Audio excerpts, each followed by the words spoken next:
boldogság egy családi ház, mert a boldogsághoz kell egy édes otthon, ami olcsó, nem ráz.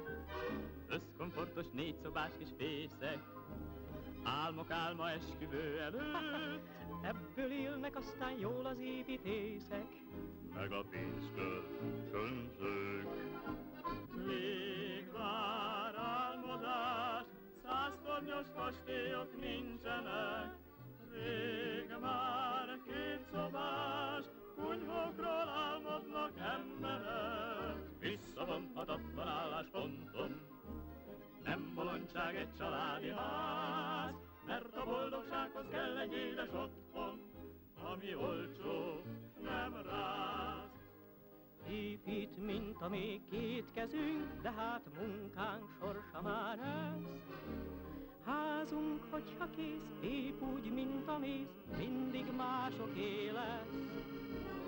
Visszavonhatatlan álláspontom, nem bolondság egy családi ház, mert a boldogsághoz kell egy édes otthon, ami olcsó, nem ráz. Összkomfortos négyszobás kis fészek, álmok álma esküvő előtt, ebből élnek aztán jól az építészek, meg a pénzkölcsönzők.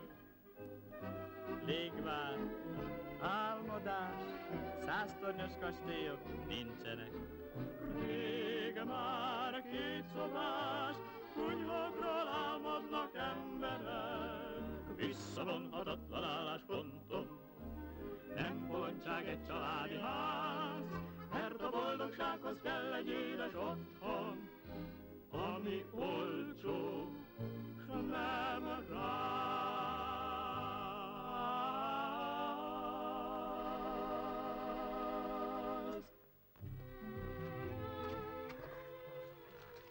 Jaj, de nagyszerű érzés lehet alkotni valamit. A saját képzeletünkből örömet teremteni másoknak. Igen, a legszebb dolog a világon boldoggá tenni valakit. Most már mennem kell. Van egy vakmerő reményem. Egyszer úgy véletlenül azt találja nekem mondani, Bandi. Engem Klárinak hívnak, ha nem tudnám.